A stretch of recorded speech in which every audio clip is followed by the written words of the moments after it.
Hola, vamos a hablar de The Acolyte, serie creada por Leslie Heiland, serie de Star Wars, probablemente el proyecto canónico de Star Wars con peores críticas de la historia de la saga.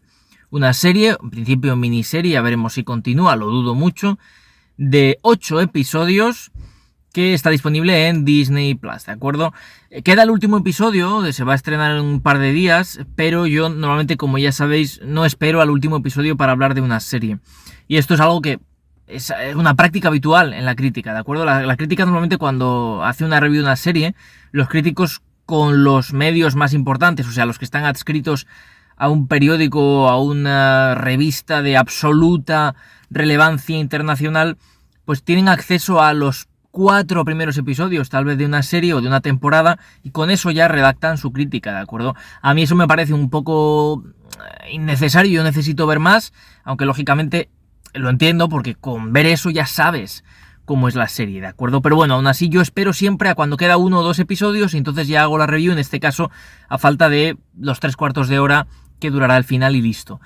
Bueno, pues eso, lo he hecho casi siempre y me parece lo justo y adecuado. Y además, pues porque este fin de semana es lo que tocaba en la planificación del canal. Con respecto a The Acolyte, ¿es tan mala como se ha dicho? ¿Qué es lo que pasa con The Acolyte? ¿Cuáles son sus verdaderos problemas? ¿Tiene alguna virtud? Vamos a hablar de eso en este vídeo, pero como siempre es mi opinión subjetiva, aunque creo que tengo bastante experiencia tanto en la propia saga como en general en el mundo del cine, de las series, como para mostrar un poquito de luz al respecto, pero bueno, sigue siendo una valoración personal, ¿vale? Por lo tanto, igual no estáis de acuerdo con lo que voy a contaros. Bueno, esta serie no me ha gustado, ¿vale? Ya lo digo de primeras, no me ha gustado, pero tiene un fenómeno muy curioso, 2 fenómenos muy curiosos, uno que tengo que defenderla y otra que es un poco como entre comillas su virtud, ¿vale? El tema de defenderla, yo ya sabéis, si habéis visto más vídeos, hay un montón de ellos, hay miles en el canal, por lo tanto imagino que algo habréis visto, igual no. Bienvenidos, es un gusto recibiros por aquí. En fin, ya sabéis mi opinión de todas estas cuestiones relacionadas con los haters, relacionadas con la cultura de odio que está persiguiendo a muchos creadores. Bueno, hay muchas personas que son racistas, que son xenófobas, que odian a un colectivo de personas, y cuando aparece una persona que se identifica con estas características o con todas ellas al mismo tiempo, pues ya automáticamente eso es lo peor que le ha pasado a la historia de la humanidad, ¿no? Bueno, estas personas lógicamente sobran, no forman parte de la crítica que voy a realizar, no forman parte de lo que viene a ser la civilización, sí forman parte de la sociedad, pero es mejor dejarles un poquito de lado y que no tengan hueco en la normalidad. Les metemos en las alcantarillas y ahí ya que se peleen, como este vídeo famoso, ¿no? De 2 ratas peleando por un trozo de churro, me parece que se llamaba. Pues eso, básicamente que se peleen entre ellos, porque es lo que son. Dejando esto de lado, la serie tiene muchos problemas que nada tienen que ver con, bueno, pues estas opiniones ultras o absolutamente lamentables que no tienen cabida, como digo, en ningún... Es que, en fin, me da pereza hasta comentarlo. En la mayoría de las reviews no lo comento, pero aquí ha habido un backlash importante con respecto a estos grupos de personas. Pero insisto, vamos a dejarlo estar. Yo no voy a insistir en este tipo de cosas cuando traiga algo al respecto. Además, estoy hablando de Star Wars, o sea, todos sabemos que el 90% de los fanáticos tarados de Star Wars odian Star Wars, ¿verdad? Entonces es muy complicado explicar eso, pero es así, es un fenómeno evidente desde hace muchos años y que se va empeorando, lógicamente, con el paso del tiempo. Bueno, vamos a hablar de The Acolyte, que para eso lo he traído. Lo primero es decir que eso que digo que me ha gustado de la serie es precisamente que, pese a que no me gustaba la serie, me interesaba la serie. Cada semana veía el episodio nuevo. De alguna manera tenía, no esperanzas de que la levantaran, pero sí tenía interés en ver lo que me querían contar. Y sabía que probablemente no me fuese a gustar, y sabía que no me estaba convenciendo por dónde iban, y me daba cuenta de todos los problemas que tenía la serie, pero aún así, vamos a ver este episodio de The Acolyte, a ver qué nos cuentan.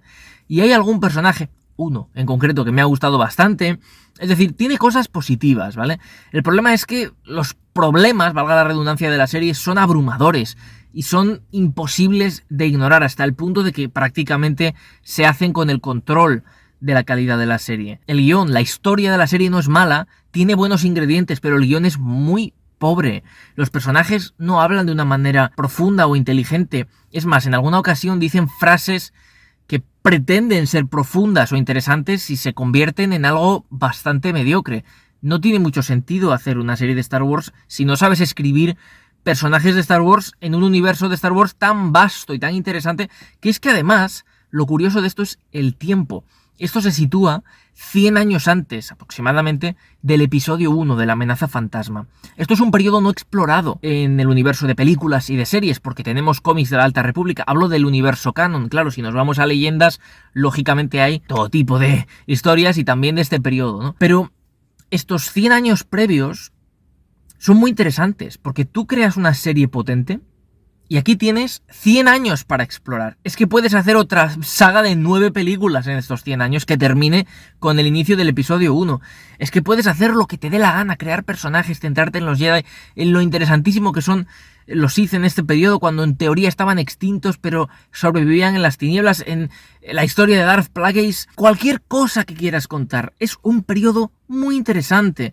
No hace falta que nos cuentes qué fue del tendero de la cantina en el episodio 4, en un spin-off con 8 episodios. No hace falta que sigas sacando cosas del mismo periodo de tiempo. Yo estoy apoyando eso también cuando está bien hecho, pero en este caso es una pena que un periodo tan interesante del universo Star Wars pues haya tenido un producto tan pobre, ¿verdad? Con cosas interesantes, por ejemplo, hay una batalla, no sé si es en el episodio 5, creo recordar, sí, creo que es en el episodio 5, hay una pelea de sables láser, de sables de luz, increíble, impresionante, o sea, es de lo mejor que he visto en peleas de Star Wars, que al final es por lo que muchos disfrutamos en gran parte de Star Wars, hay muchas cosas que nos gustan de esta saga, pero esas peleas con los sables y con esos sonidos y esas luces en un bosque, es una pasada y realmente es una pelea muy bien hecha, así que eso, por ejemplo, se lo doy a favor a esta serie. Tenemos a Jackie, por ejemplo, que es un personaje muy interesante interpretado por Daphne King, que está desaprovechada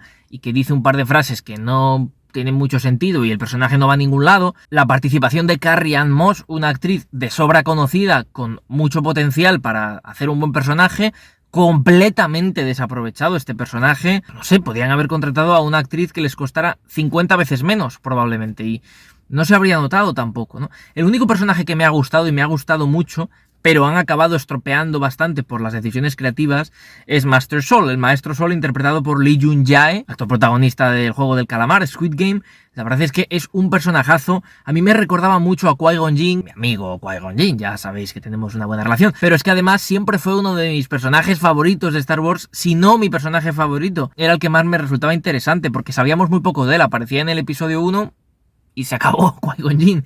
Y era un personaje bastante gris, bastante oscuro, pero obviamente un muy buen personaje en cuanto a la luz también, ¿no? Entonces, es un personaje muy interesante y leer que Lee Jun-jae se ha basado en Qui-Gon Jinn, sobre todo para interpretar al Maestro Sol, pues evidentemente tiene sentido, por eso me ha gustado tanto seguramente este personaje. Muy buena interpretación también de este actor, que aprendió inglés única y exclusivamente para interpretar al Maestro Sol. Así que muy bien, pero Sol acaba siendo víctima, por así decirlo, de, pues eso, un guión que no va a ningún lado. A ver, ¿de qué va todo esto? ¿No? Pues son dos gemelas, una aparentemente murió en en una historia de la infancia, vamos a decir. La otra, pues fue, entre comillas, raptada, vamos a decir, fue adscrita a los Jedi, muy pequeñita, y a partir de ahí, pues bueno, se fue formando, pero abandonó la Orden Jedi y bueno, pues se hizo mecánica, estaba ahí por libre con un droide. Y entonces la gemela de la niña, que no estaba muerta, sino que estaba de parranda, resulta que mata a una de las maestras Jedi que pues la fastidiaron, por así decirlo.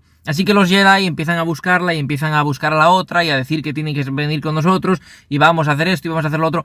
Y eso, bueno, puede resultar interesante. ¿Quién ha matado realmente a este personaje?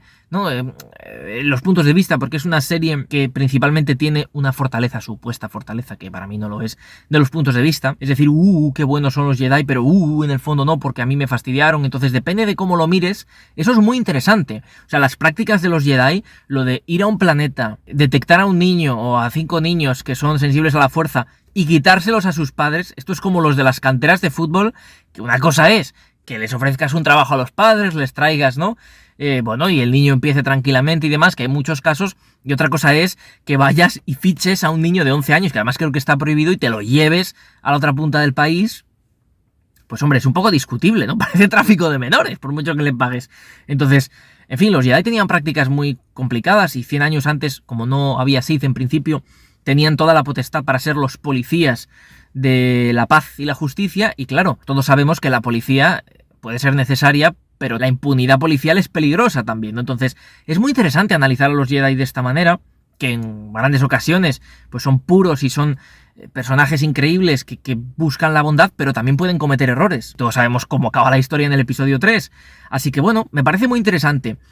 Pero eso de equiparar la luz con la oscuridad ya me parece absurdo. Hay cosas que no son justificables en estos episodios. Y el propio desarrollo de la trama, hasta los propios sets, parecen como poco currados, por así decirlo, ¿no? En algunos casos parecen un poco cutres, con todo el respeto, porque en otros casos están bastante bien hechos.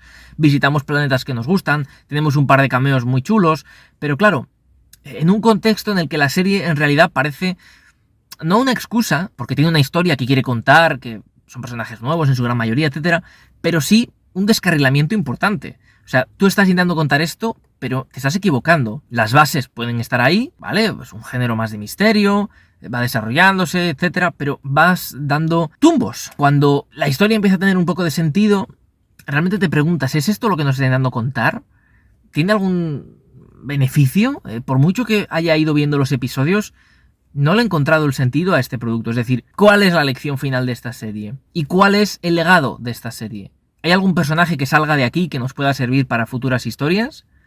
Supongo que sí, porque si son 100 años, imaginad lo que nos puede quedar y pueden repescar personajes, pero da la sensación de que la serie, como digo, ha sido un fracaso, así de sencillo. Y es una pena, porque hay tantas historias interesantes que contar en un universo como Star Wars que es ilimitado, literalmente ilimitado. Pero, claro, hay que dar luz verde a los proyectos adecuados. Esto ya lo he dicho otras veces con respecto a las grandes sagas, y este es el trabajo más difícil muchas veces.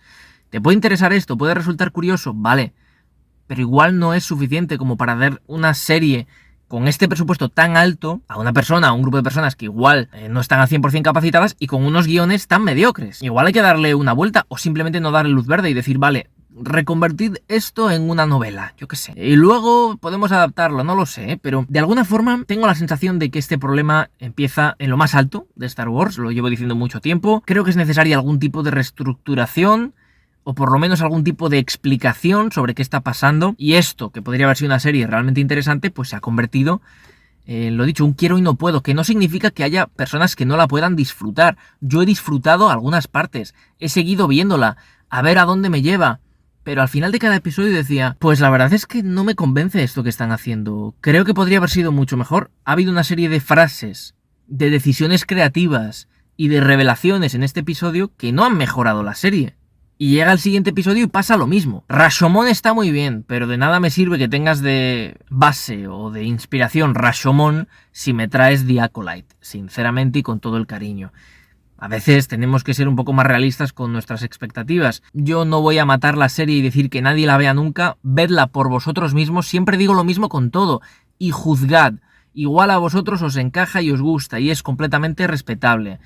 Eso no va a dejar en la oscuridad y debajo de la alfombra todos los problemas tremendos que tiene la serie, porque la serie no es buena, con todo el respeto, no es una buena serie, pero puede gustaros. Es que es así de sencillo, ¿de acuerdo? Así que vosotros podéis dejarme en los comentarios qué opináis, y ahí pues ya sabéis que yo siempre respondo a los comentarios, o bueno, casi siempre, cuando es un comentario interesante, ¿de acuerdo? No me busquéis en otros sitios, porque la red que utilizo, red entre comillas, pues es YouTube. Subo los vídeos, veo los comentarios y hago un poco de gestión de contenidos y ya. Así que ya sabéis, si queréis hablar conmigo, los comentarios, dejadme ahí vuestra opinión sobre The Acolyte o cualquier otra historia que os interese. Supongo que en cuanto a series, House of the Dragon, la temporada 2, tal vez la comento, y ya sabéis que vienen pelis que vais a poder ver comentadas en el canal, ¿de acuerdo? Dejadme vuestra opinión sobre The Acolyte y nos vemos la próxima semana con otra crítica. Gracias y hasta pronto.